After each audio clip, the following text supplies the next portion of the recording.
Another Masters Clash match, and we have a highlight on our hands. I didn't even realize that these two were playing against each other today, but we got the Hardos against Granit Gaming. Now, the Hardos are the favorite here. And yes, some people are going to look over towards the red team and be like, Khaldor, are you crazy? Have you seen who's playing for Granit Gaming? And yes, of course I did. But at the same time, the problem that the red team has is that a lot of those boys are way out of practice right now. I talked to Breeze a little bit the other day, and he just said that a lot of them lack the motivation, you know, to like really train regularly. They band together for tournaments that they think are fun and where they want to play. But they still, most of them have like proper jobs now, so the pro gamer life is currently at an end for most of them. There's of course some former pro players like Hardos that are now doing the streamer life, and they still get all that practice in through tournaments and through the matches that they play on their stream. But for people like Breeze and Whoopi and some of the others, it's obviously a bit different. Now, they still have tons and tons of experience that they can use in these situations, and they of course have the mechanical skills as well, but there's a certain amount of practice that definitely is lacking right now. But just because of that experience and those skills, they can still turn games around in their favor, and of course make also very, very educated calls on when to do what. Push for a lane, go for a core. Tyrael as a first pick. Breeze, this time he wasn't banned out, and Breeze takes him immediately. Tomb of the Spider Queen is also our first map. Now, in case that you're not really familiar with the system here, we are down to the last 8 teams, and they're playing a round-robin group stage with best of 2s. So every best of 2, if you win it, you get 3 points. If you tie with the opponent, you get 1 each. If you lose, you get nothing. And there are plenty of matches left. But of course, you would like to start that group stage up with a bit of a bang and a quick 3 points.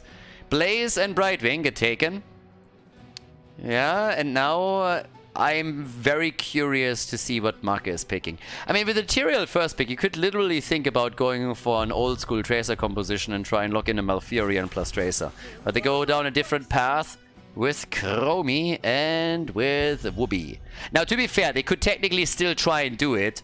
I just doubt that both of those will be available to them. So Tracer might even be banned, but they banned Deckard Cain here. He's of course great for interrupts. He's great for a lot of the zone control that we have in these close quarters too. Kerrigan gets banned against Nick. And what's the next double pick here? Yeah, Hazu's pick will be interesting too. Is Maef? No, Maef is banned. Okay, so Maef is banned, Kerrigan is banned. That's 2 of the heroes that Nick loves to play here already out. Genji, of course, could be another one that he takes. Nick has been pretty versatile in his hero choices in general, so not really a problem here for them. There's Muradin, and we get Sylvanas. So stun after stun, and the polymorph from Brightwing. So they got a lot of chains that they can use to lock a target down properly. And Sylvanas technically could also then come in and quickly drop a Wailing Arrow later on. But Tracer or no Tracer? That's the question for Marke. Mephisto is also up, so you could go for Mephisto. That would leave you with a double mage on the other hand. That might work in Meta Madness, but does it also work in a normal game with normal rules? Anduin, and there is Tracer. Okay. We get Tracer together with Anduin. And Nick as the final pick on this one. I gotta say that I'm happy that Mark is playing as Tracer here. When he played in Miami, he said like, well, I'm a little bit rusty on her still. He was subbing in for Dino. And he's like, yeah, I need more practice again, but she's fun, but I can really tell that there's a lot lacking. Since then, he has played her a lot more, is obviously trying to get back into that rhythm with her. And he is still and has always been a good Tracer player. And he has expected Genji for Nick. Let's go. Tomb of the Spider Queen, everybody. First map between Granit Gaming and the Hardos. The Hardos against Granit Gaming. The first map brings us to Tomb of the Spider Queen. And on the left, it's Benny on Muradin. Yasuo on Brightwing. Hazops playing Sylvanas for the Hardos. Nick on Genji. And Copenhagen is playing Blaze. Smexy on Anduin. We got Whoopi on Urel playing the Space Goat here. That's already a good one. Breeze on Tyrael. Azurite and Chromie. And Make on Tracer. So, yeah, the Whoopster with a Space Goat. That's already terrifying. And a lot of vision here. Now, there's obviously a lot going on with interrupt potential from both teams as they're trying to deny turn-ins of gems to the opponent. Yeah, Whoopi jumping in quickly with the Space Goat here, trying to do his thing. Chromie, one hit after another. Didn't go into stacks on level 1, but instead decided that they need a bit more vision with the Time Walker's Pursuit here. And the spell power, so... as this plays out, Benny's a bit low and they might be able to get the first kill. And yes, there it is.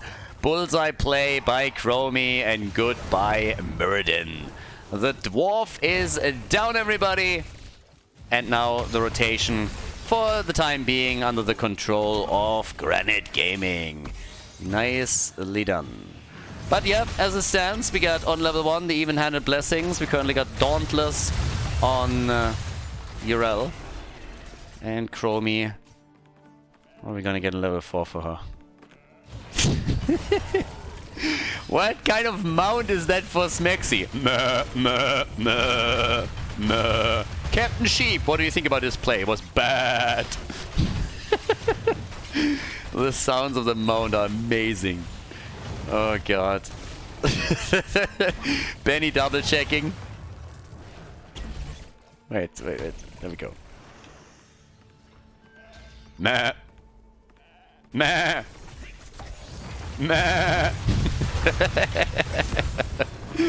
So fucking silly. I love it.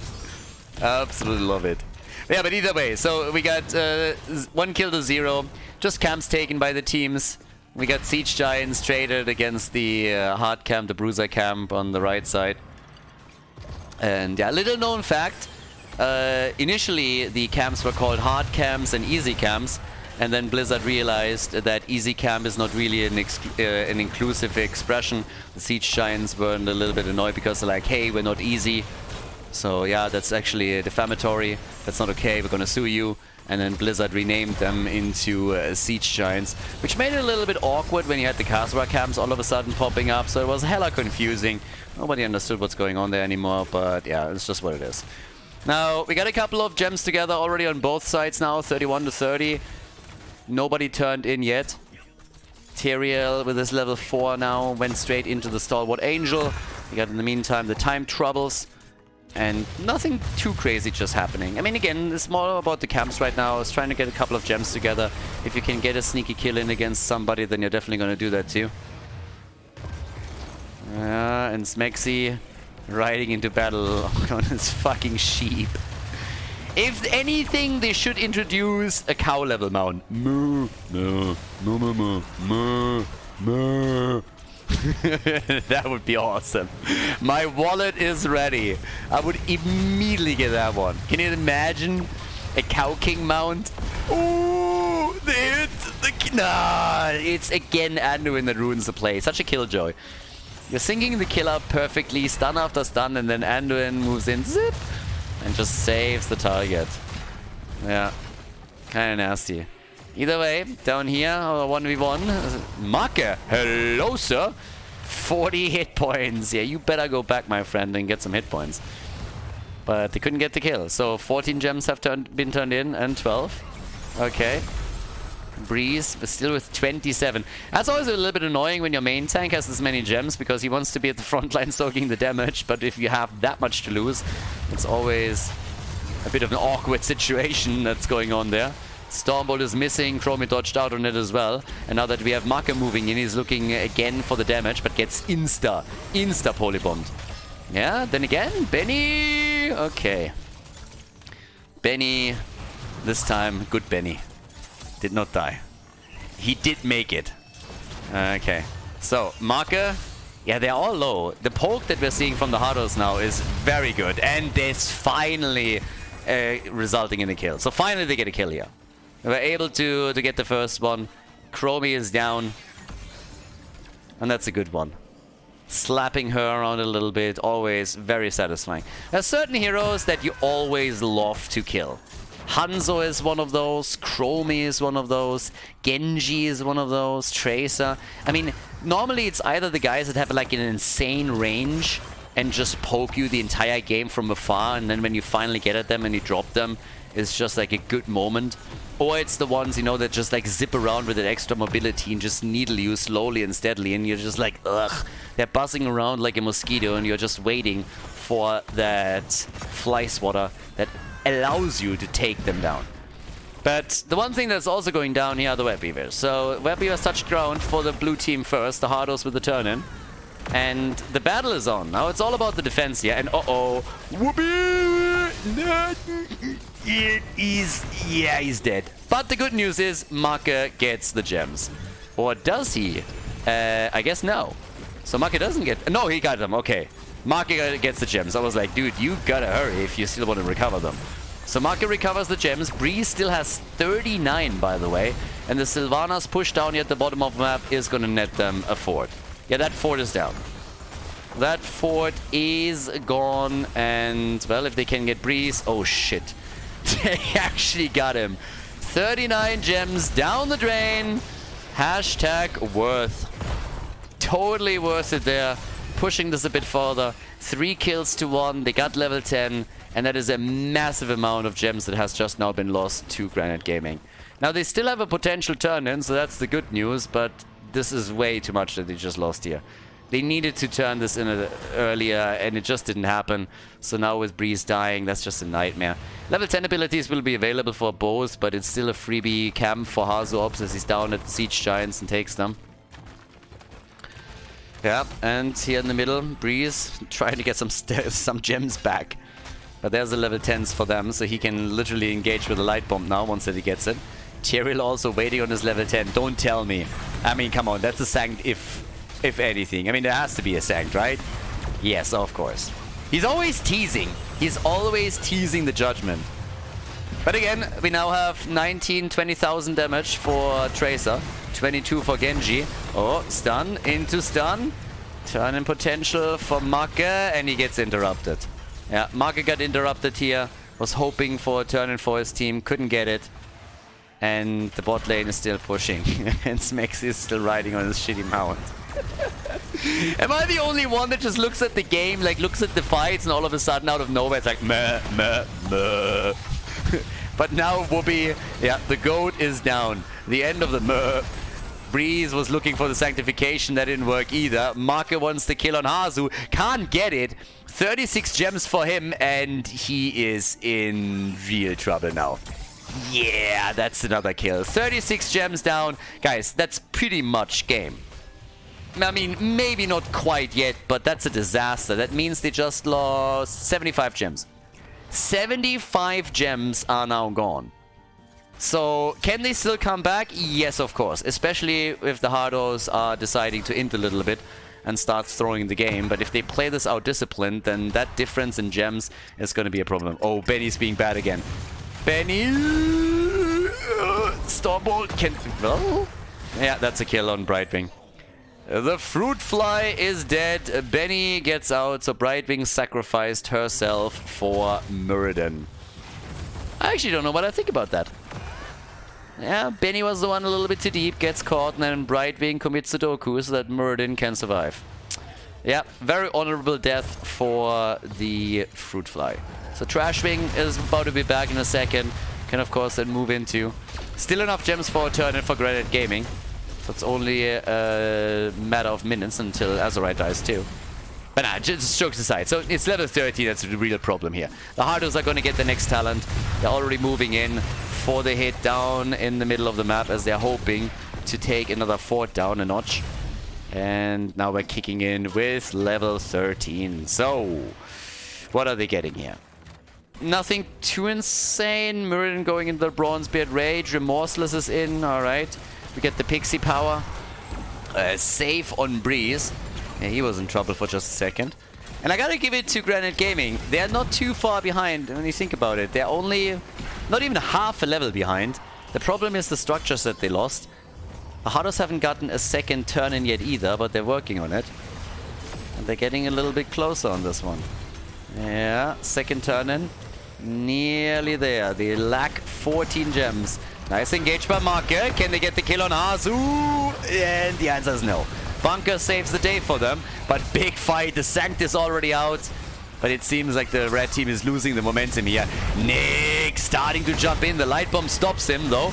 But he still gets the kill together with Muradin and zips back out. Chromie is dead. And now they're going for another one. Tracer with 15 gems is down. And those gems are lost. Whoopi is recovering 12. But maybe... I mean, he has to... No! He didn't use his ult! He didn't use his ult in time. Jeez, these guys are never gonna get a turn in if this continues. Hazu Ops is now sitting in the middle. They did solid damage on the fort here, totally for free. And they have a turn-in opportunity, whereas Granit Gaming, I mean, how many gems did they lose by now? Must be over 100 in total. That's a disaster for them.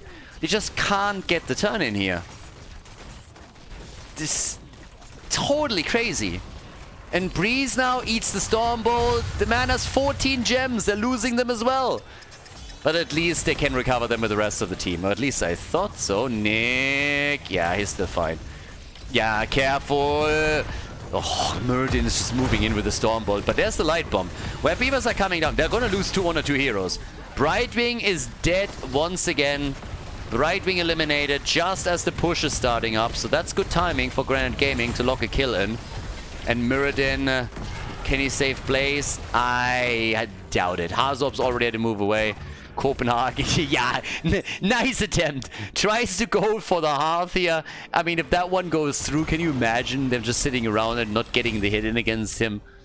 Very optimistic move.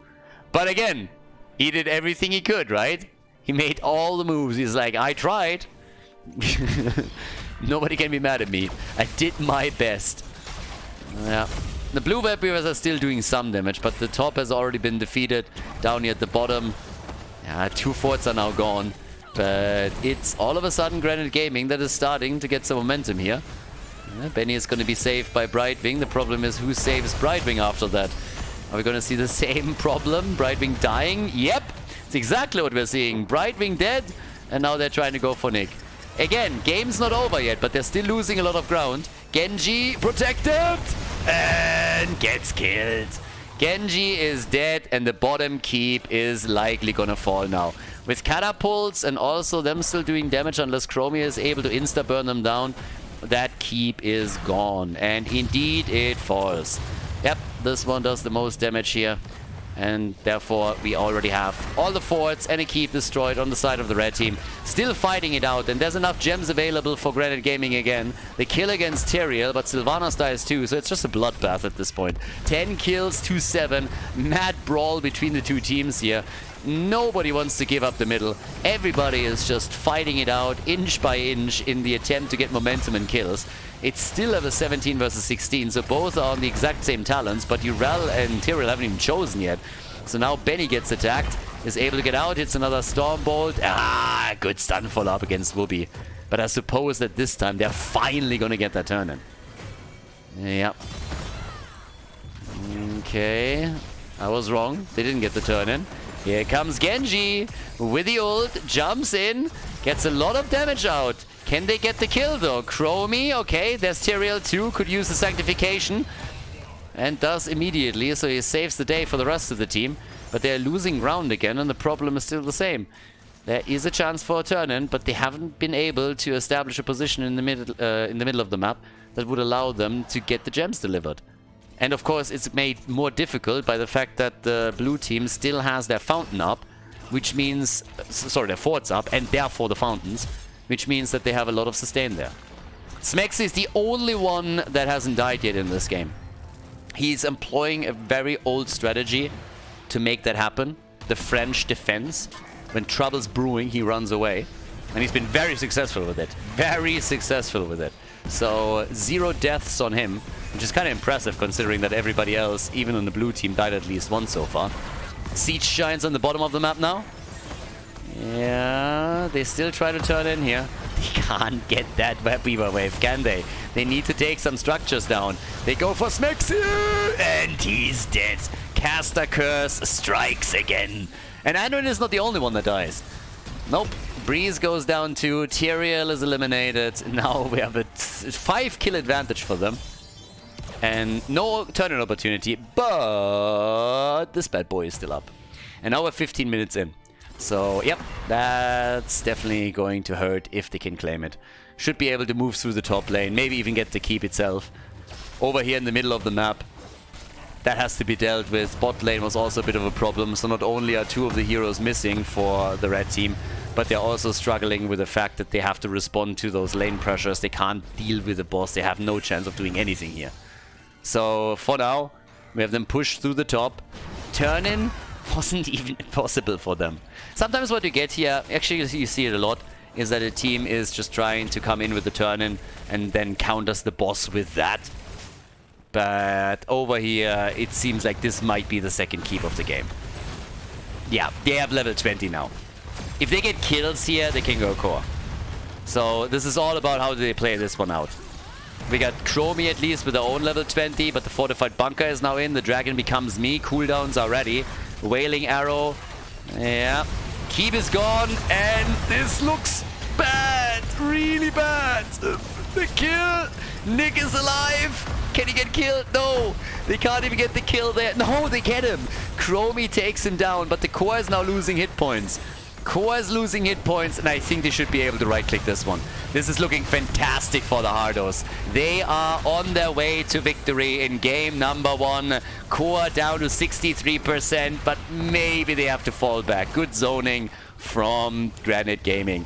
55% on the core, and the Hardos, they're just sitting there like, yeah, how about we don't throw this one? Let's just don't risk it. Let's just play this safe, move back, and then see where that gets us and finish it later on. There's a turn-in available for Granit Gaming still, and I guess now is finally the time where they can go towards the turn-in point and get rid of their gems. Still have to send somebody down to deal with those catapults, or it's going to be a big problem. And as it seems, we're having the blue team still interrupting as best as they can. But they should probably not overstay here. Yeah, Muradin. Muradin! Not like this, Benny! And he gets away. If they lose heroes here now. Are you kidding me? Why are you going there in the first place? And now they lose a couple of heroes. The staggered deaths are real. Catapults are on the core now. We got 3 catapults on the core and we are 17 minutes in. So the Web Weavers are going to deal with those, but that might still be a little bit of damage. Anduin in the middle is already down, and they're taking the entire team out. Holy fucking shit, like what the hell? The entire team has just died. The shield is already gone, and now they can go through the top lane, ignore the Web Weavers, and just simply go straight for the core. Definitely a victory for the Hardos. Nicely done. Yeah, and congratulations. They lock in the W on Tomb of the Spider Queen and therefore take the lead in the best of 2 series here at the Masters Clash. Nicely done. GG.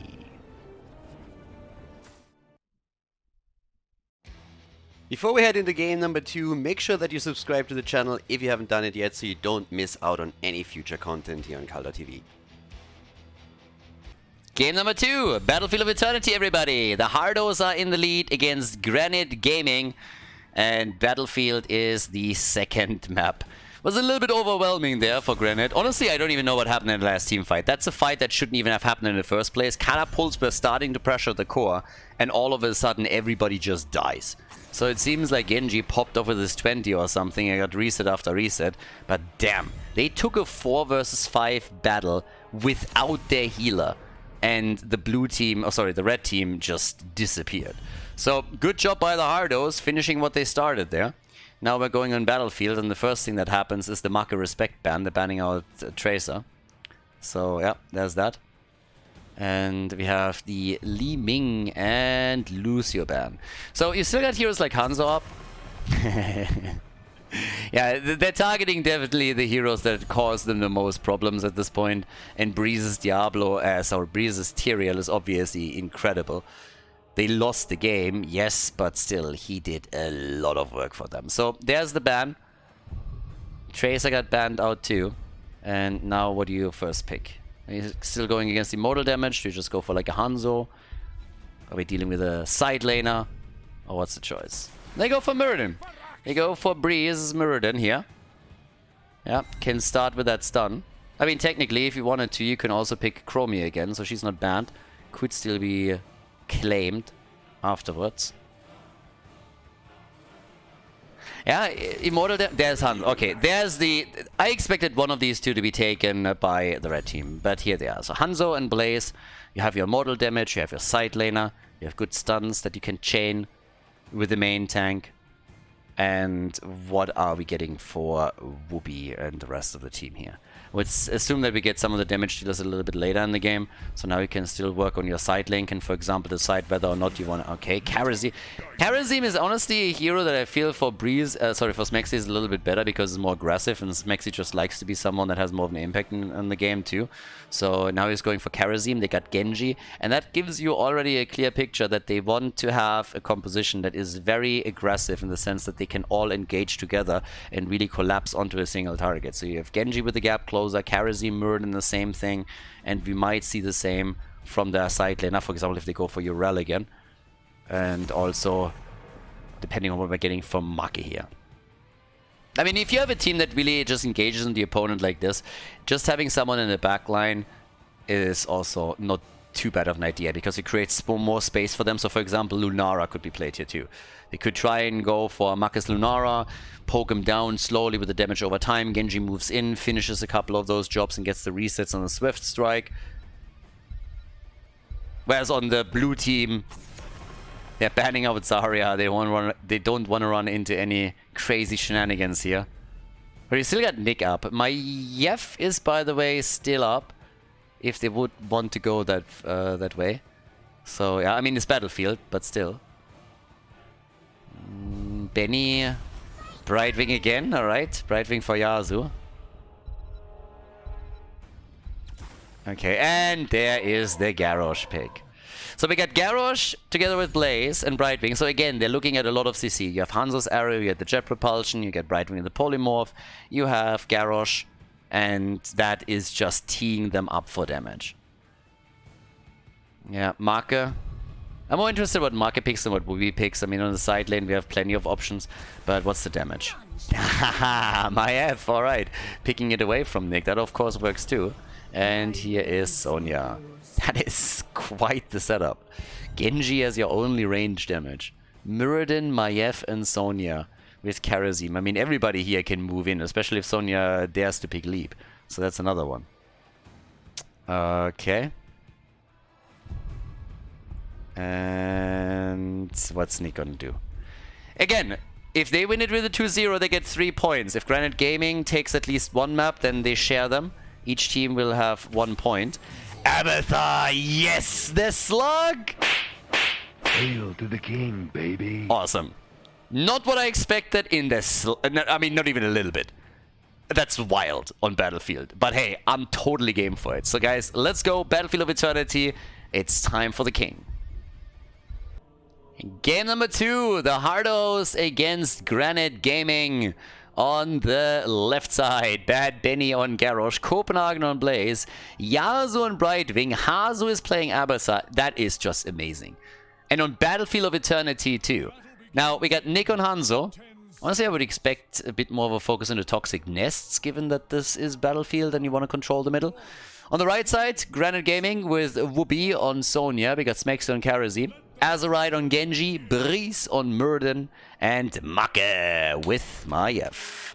Alright, so, yes, Toxic Nests indeed are being picked. The level 1 choice has been made by Hazu. He goes old school, by the way. I like that. I don't mind that at all. Pajama Thor is amazing. Like, Abathar has a lot of awesome skins, but let's face it, old school is pretty cool too. So, yeah.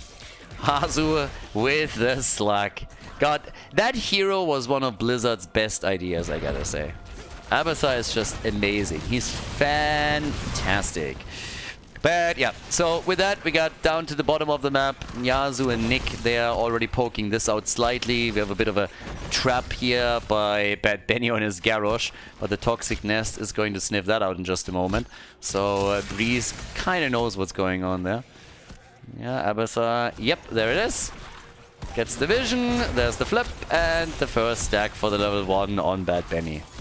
But having Abathar here is really going to be a bit wild, so they're very likely going to run around with a double Hanzo later if they're just looking for the damage. If they are more interested in CC, then of course there's plenty of options, especially with Blaze there. But it's a very, very interesting composition that they're playing.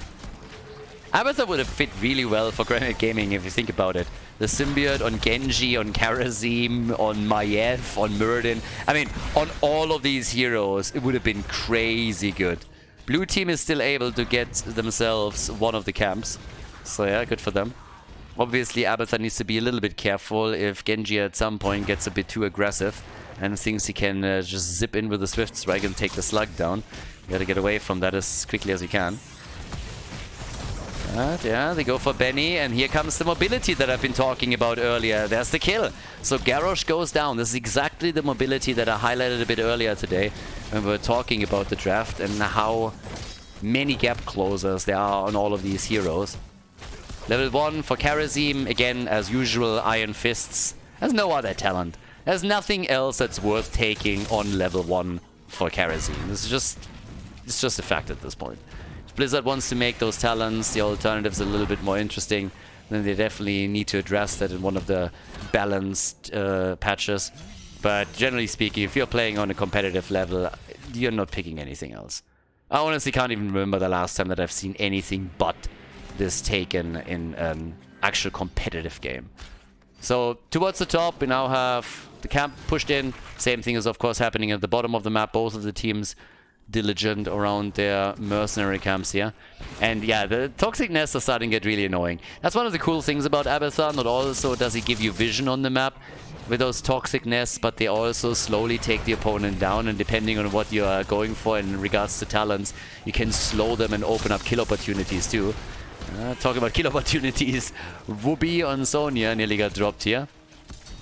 But, well, top side, Abathur is slapping the minions. He's moving out on the lane. So far it's at least nice to have the extra experience that they're going to get from that, as long as Abathur is holding strong on it. But, yep.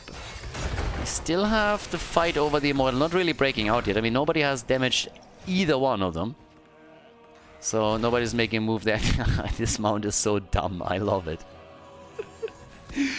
I mean, this is giving the money pick a run for its money. So yeah, fantastic. I mean, at least the sounds are great. But they get the halftime show. So the red team is doing very well here at the beginning. Now, of course, without Abathur having access to his level 10 and therefore the copy, it's always a bit awkward fighting in the middle since you have only 4 hit point pools. So that's a bit wild. Benny tethered and dead again. Bad Benny turns into dead Benny. And Yaz is now getting followed too. Azerite should be able to make it out. The problem is that we're getting another kill, and this time against Copenhagen. Gets fully body blocked, has no chance of survival or escaping. Breeze and everybody else were also very, very low, especially with Abathur, of course, annoying the hell out of them. But they still were able to get those hits, and the objective is 1-2. So this is about as good as it gets for the early game for them. They get 3 kills to 0. They have now the first objective, and ideally you would want to push this real hard, if you can. Well, level 7 talents, Abathur hasn't made his choice yet. That one's going to be a bit interesting. You could go Mule here, of course. Abathur is the only hero that still has access to Mule. On level 4, we got the Prolific Dispersal over here. But yeah, Hazu is a little bit... he's hesitant to make his choice here. On the one hand, you want to have Mule, but I guess they are just questioning now how much value do they get. If the fort would be incredibly low, then probably they would try and go for Mule. But as things stand, we are going to see a different level 7, and there it is. So right now, there's the slow that I've been talking about. Benny nearly dying again. Yeah, he just can't get away. And Abathur gets the Genji kill up at the top. Genji down as they went for it. That's the problem with Abathur. He never respects the 1v1. So, good stuff. They got 1 kill to 3. And they're looking for additional camps down at the bottom of the map, as both of the teams are slowly making their moves towards heroic abilities. And of course the 2 additional camps that can be taken now too. But yep. The Slack already active on the map. Slap him, baby! Slap him! Down to the bot lane. Now that we are on level 9 for both teams, we have still a push with the Khaldor camp being pushed forward a bit here. And with Abathur, they're currently doing their best to take this one out. Take the minion waves. Nick is poking with Hanzo. I don't really think they can do too much here until they have their own level 10, but as long as you keep them occupied and force Muradin to come back down and help out, that's already all you gotta do. Yeah, it's always interesting when you have these best of twos. I'm not really sure if I like them or if I don't, but it's kind of interesting in the sense that every single map matters. In a best of three, sometimes you see people, you know, just like YOLO it a little bit more on one of the maps. Team Wah is kind of infamous for that. But yeah, in a best of two, as weird as it is as a format sometimes, it's really nice because every single map matters. You can't take it easy for even one map. If you want to have the 3 points, you gotta win both. Now level 10 is there, and I talked about it during the draft. Leap is indeed taken by Sonya, so they have mobility on every single hero now. Every single hero has huge mobility. And they go for Benny again. There's the meme strike, and Breeze is low, but the 7-sided strike takes down Garrosh. Garrosh is dead. Copenhagen is a little bit in trouble here, but they got the copy now with Abatha. Azurite, yeah, that X-Strike didn't go far enough, my friend. So Genji dies for the second time, X-Strike into the corner. That didn't help him even a little bit. What definitely does help them, though, is the play that Wooby makes at the top. So the fort is already gone. If they now can defend the bottom of the map against the opponent's thingy camp, shaman camp, then that would give them a structural advantage, especially if they can still fight it out on the Immortal. But they are currently losing a lot of hit points down there. So the move has to be made eventually if they want to hold on to it. Yeah. And Abyssai is making matters, of course, worse, as usual. Comes in with a symbiote, but they're saving it on roughly 50% HP. So the battle in the middle of the map, still ongoing. A lot of ults are still available. Leap and 7-sided strike among them, so you could try and go for an isolation play with this stun. So we'll see how we can do that. But yep, Decimate also for Breeze on I was about to say Diablo on Garrosh. For Bad Benny on Garrosh. Jeez, I need more coffee. The only one that died for the red team is Genji. It's the only one that died. And interestingly enough, we've seen not a lot of participation of Wooby with Sonya in these team fights. He's been sitting on the side lane for most of it. I mean, he has the lowest damage in the game at this point. 3,600. But he's rocking it on the siege damage. And he's doing the same thing again. So they're macroing them quite a lot. There's again the play for Benny. Good damage, but no kill. Meme strike. They're still following up on Garrosh, and they get him. Breeze with 4 hit points. And he gets killed by the nest. Breeze gets killed by the toxic nest, but they took 3 heroes down in total. But that's how you kill Muradin. Look at this one. Muradin, single-digit hit points, walks away, Bleh. And Abasai kills him. Fantastic. But they still take the halftime show here. So they have a big, big lead on the shield now. Level 13 talents are very close. 7 kills to 3. Great follow-ups that we're having against Garrosh. And yeah, the question is just simply, can they maintain this throughout the entire game? But obviously for Breeze, that must feel pretty awkward. You get away at first, even dodge out on the Immortal stuns, and then you just run into a toxic nest, and that's what kills you. Feels like apples are just appearing next to you and just slapping you hard. Interestingly enough, by the way, the Emerald Wind on level 10. And I don't really dislike that at all. Usually I'm not a fan of Emerald Wind, but given the composition that gets played by Granit Gaming and their obvious intent to go fully on one single target, Brightwing could do extremely well with a quick move in and then getting the Emerald Wind out. So that's not a bad idea. That was a sweet play. And Wooby is dead. Wooby is dead, and now they could go for a cleanup job. Now, of course, the fort falls, but so does Muradin. With another stun, they might make a play for Maka. He's at least slowed here, but I don't think they can follow up on this. Hazo Ops with the copy has done well, but they also got to take that Immortal down. They can't lose too much ground. They already lost both of their forts, and that definitely doesn't help their cause. But then again, currently up at the top, there's already the next play here with Genji as he pushes the lane out down to the bottom of the map.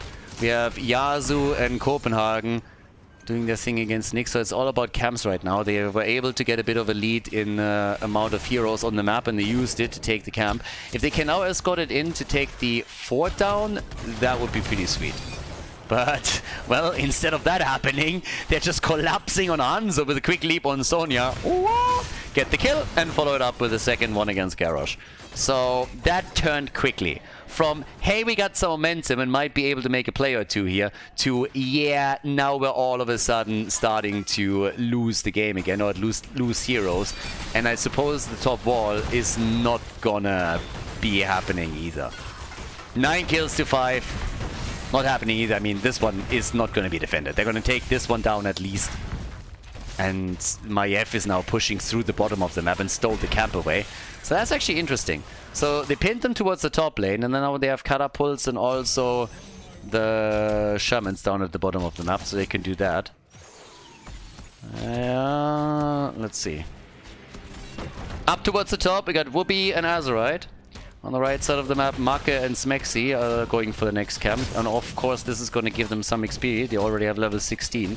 So for the Immortals, this is great. Big talent advantage now that they can use.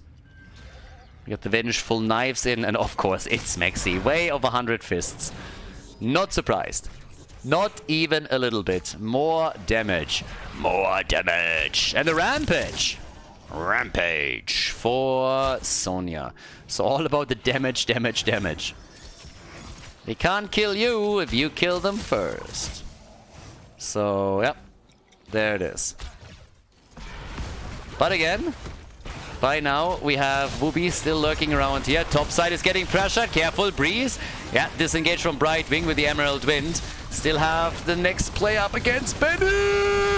And he's saved by Azu. But the fight is still going strong. X-Strike is up, but there's the stun against Maiev and the Polymorph. That timing was beautiful, and it's the end of her. Maiev is down. The double blaze with all of those stuns is fantastic for them. That, on the other hand, is less fantastic. So they're going to lose the keep now. This is honestly the big problem that that the Hardos have the entire time here. Every single time they win on one aspect of the game, they're getting murdered on the next. So 6 kills to 9.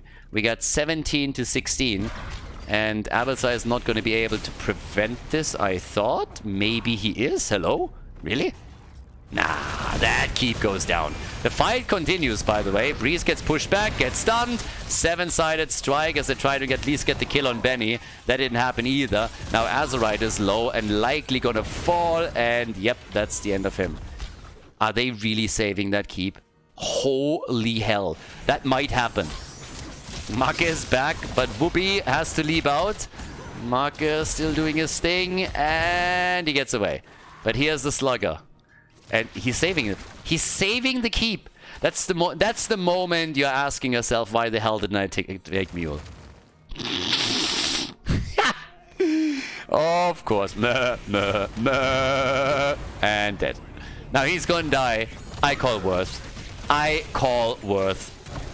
Totally okay with me. Him dying here, no problem. Absolutely no problem. Yeah, that one was good. So right now, we got at the top lane, 9 kills to 9, 17 to 17. Immortal is big, will take down the top fort. Whoopi is, of course... Oh my god, if he can leap on Abyssa here. If Abby gets in vision for just a moment, oh boy. If he can move in... No! Azu! He doesn't see it. Nice. Hazu paying attention. Oh boy, that could have been glorious.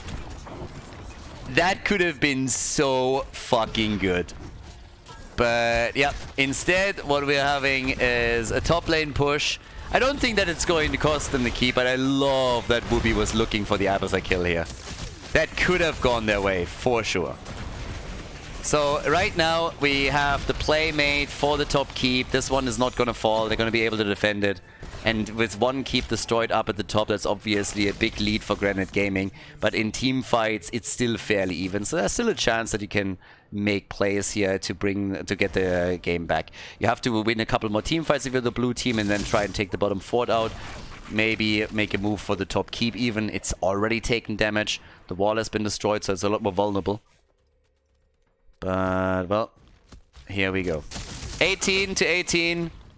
Time to shine.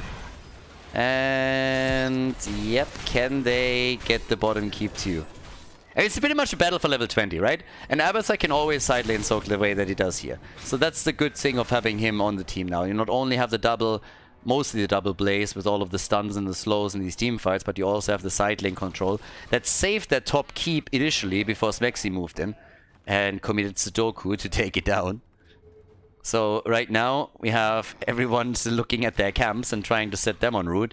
And that's especially a problem for the blue team because at the top there's just catapult after catapult moving in. They're going to take those shamans and also the Khaldor camp at the same time. 22,000 damage for Genji. It's actually kind of surprising when you think about it. Both of these teams have the same amount of kills. Then you look at the damage output. 48,000 for Abathur, 56,000 for Hanzo. But it's just the on-point single target damage that we're getting from the red team that allows them to get these kills in very, very quickly. As Genji now has 22,000 damage and is the top damage with that. Maiev has 20. So they are way behind in the damage output. But they have the same amount of kills. As long as they are targeting the same hero and are able to just get all the damage dropped within a second, they're looking great here. Level 20 any moment now, but it seems like they're giving up the halftime show. This is still a problem. Double camp and catapults are now moving in. Breeze buying themselves a little bit of time. Level 20 now available for both of them. And we get the crater! Full crater play here. Alright, crater and the epiphany. Big, of course, for Hanzo that he now has his level 20 for the cooldown reduction. So that's huge. That's something that he will utilize a lot.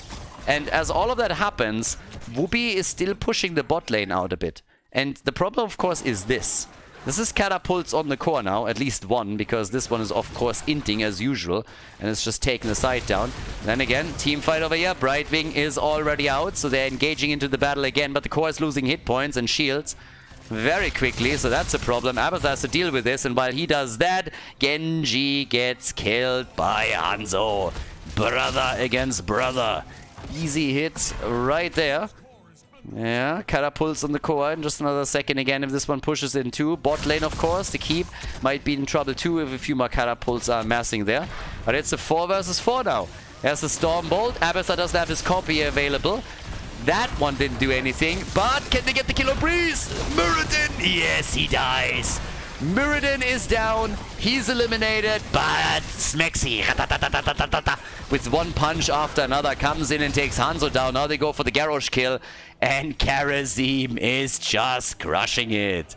Good damage from him, 22,000, and they can go for the Immortal, and this might actually be the end. They might have a chance now to go for, I mean, at least keep, but maybe even the core. Genji is going to be back in 5 more seconds. Muradin in 30. So yeah, maybe they can't end just yet. But the good news for Granit Gaming is that Abathur doesn't have Mule. So normally you would sit in the situation you were thinking, well, can we damage the core a little bit? Can we do some damage here? And normally it doesn't matter because then Abathur is just going to repair all of that. But since he doesn't have Mule, that's not a problem for you. So every single bit of damage that you do is gonna work for them. Crater and Brightwing is dead. Yeah, that's a big problem now. That's a huge problem. Damn deep shit. That means you could lose the game after all. Muradin is already on the way. This Immortal has still a ton of shield hit points left.